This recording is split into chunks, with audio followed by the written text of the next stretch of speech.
उप मुख्यमंत्री केशव प्रसाद मौर्य पहुंचे हरदोई। भाजपा कार्यकर्ता सम्मान समारोह में की शिरकत। पार्टी कार्यकर्ताओं के साथ बीजेपी कार्यालय पर की बैठक। जिलाध्यक्ष पद के लिए हुए 17 लोगों के नामांकन। आम सहमत से जिलाध्यक्ष चुनने के लिए की बैठक। बीजेपी नेता नरेश अग्रवाल, आबकारी मंत्री नितिन अग्रवाल रहे मौजूद।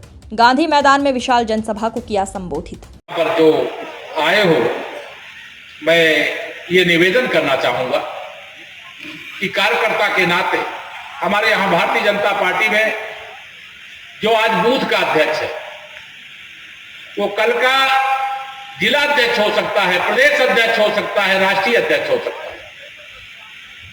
भारतीय जनता पार्टी ही एक ऐसी पार्टी है जो केशव प्रसाद जैसे कार्यकर्ता में बहुत सामान्य परिवार से निकल करके आए।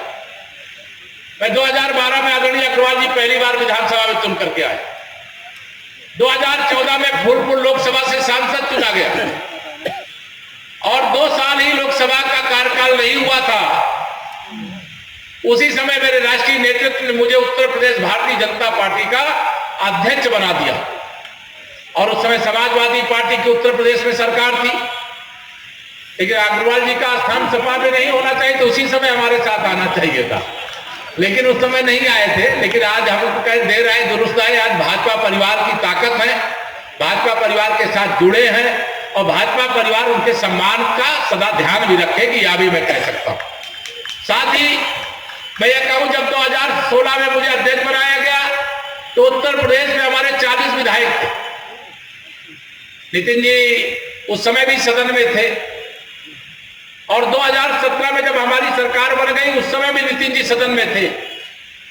नितिन जी बहुत परिश्रम करके सदन में जाते थे, ऐसे ऐसे सवाल लेकर के विपक्ष की ओर से आते थे कि वह सवाल कई बार कई हमारे माननीय मंत्रीगणों को परेशानी में भी डालता था। लेकिन हमें खुशी उस दिन हुई जिस दिन आदरणीय नरेश अग्रवाल जी के साथ साथ नितिन जी भी भाजपा के साथ जुड़ गए, क्योंकि उस समय सदन में दूसरे दल के सदस्य थे, लेकिन उनके अनुभव बहुत अच्छे। उन्होंने अपने पिताजी से बहुत कुछ सीखा, अपने परिवार से बहुत कुछ सीखा। और अगर कि विरोध की जहां तक बात है, अभी मैं नितिन जी का भाषण सुन रहा था, वो कह रहे थे मेरा बहुत लोग विरोध करते हैं। अरे विरोध तो ताकतवर लोगों का होता है, कोई कमजोर लोगों का कोई विरोध नहीं करता। आप अपनी पार्टी की ताकत बढ़ाइए और पार्टी की ताकत को बढ़ाने में अगर आपका विरोध होता है तो उसे आप, क्या भाजपा का विरोध देश में नहीं हो रहा है क्या?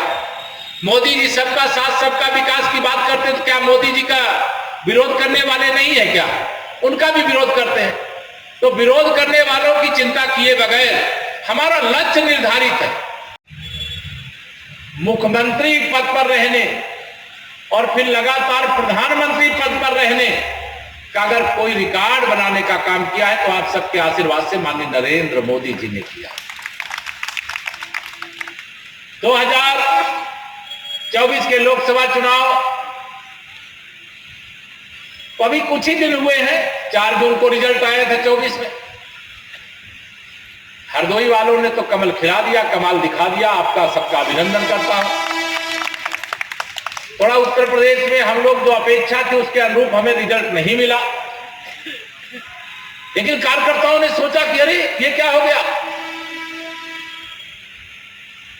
और उन्होंने कमर कसी।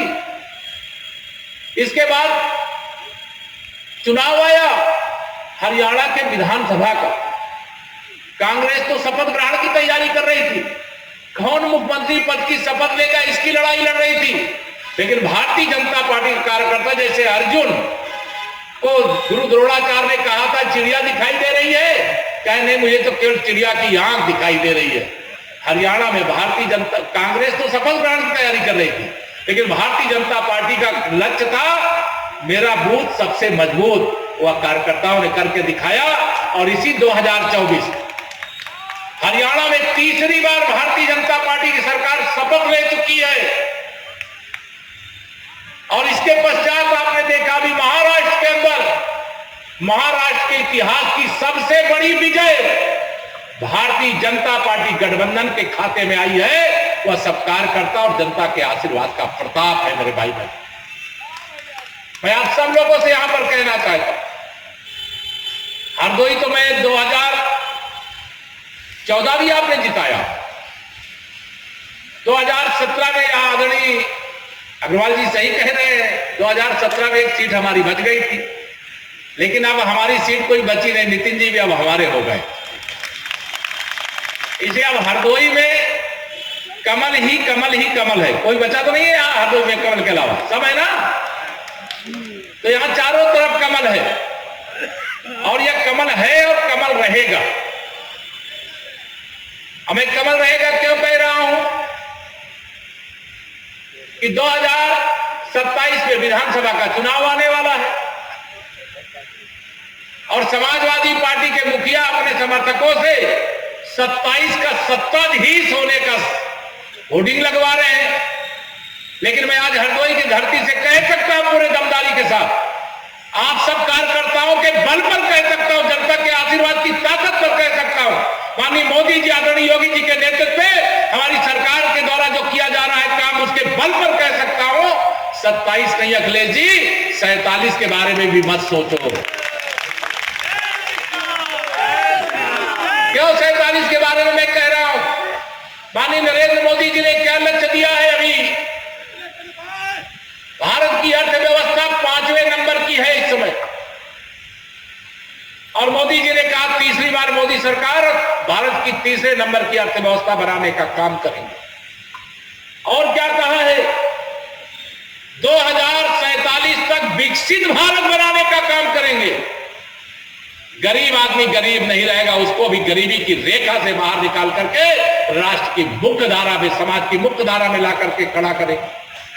और इसलिए 2047 तक अगर विकसित भारत बनाने का लक्ष्य रखा है, तो क्या ये सपा बसपा कांग्रेस वाले विकसित भारत बना सकते हैं क्या?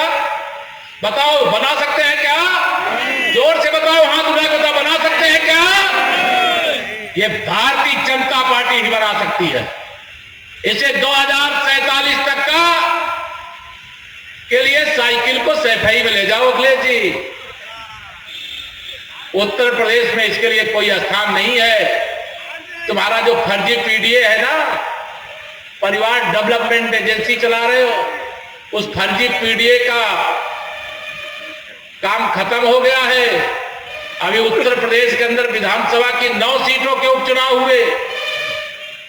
आप सब कार्यकर्ताओं के ही बल पर, यही कार्यकर्ता था और उन क्षेत्रों में विजय दिलाने का काम किया जहां हम लोकसभा का चुनाव हार गए थे, लेकिन विधानसभा में 9 में से 7 सीटें जिता करके और एक ऐसी सीट जिताए हैं, उधर की सीट है जहां 65% मुस्लिम मतदाता है।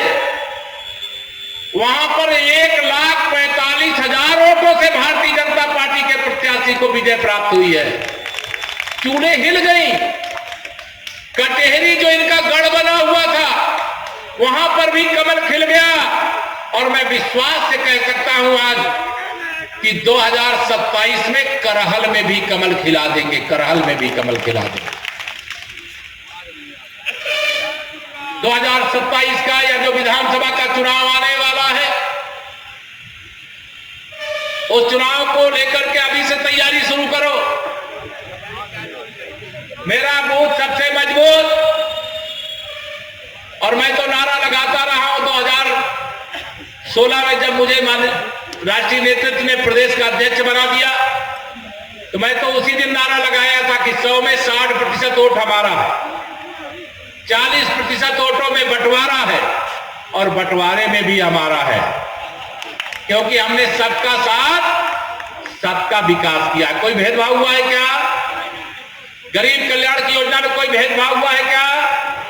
कोई राशन देने में भेद हुआ है क्या? आयुष्मान कार्ड बनाने में भेद हुआ है क्या? आवास देने में भेद हुआ है क्या? हर घर नल से जल पहुंचाने में भेद हुआ है क्या? उज्ज्वला योजना की गैस की कनेक्शन देने में भेदभाव हुआ है क्या? सौभाग्य योजना में जिन घरों में बिजली नहीं पहुंची थी, क्या उन घरों में बिजली पहुंचाने में कोई भेदभाव हुआ है क्या? नहीं हुआ। हम भेदभाव नहीं करते, हम सबका साथ सबका विकास करते। इसलिए 100 में 60 हमारा, 40 में बंटवारा और बंटवारे में भी हमारा।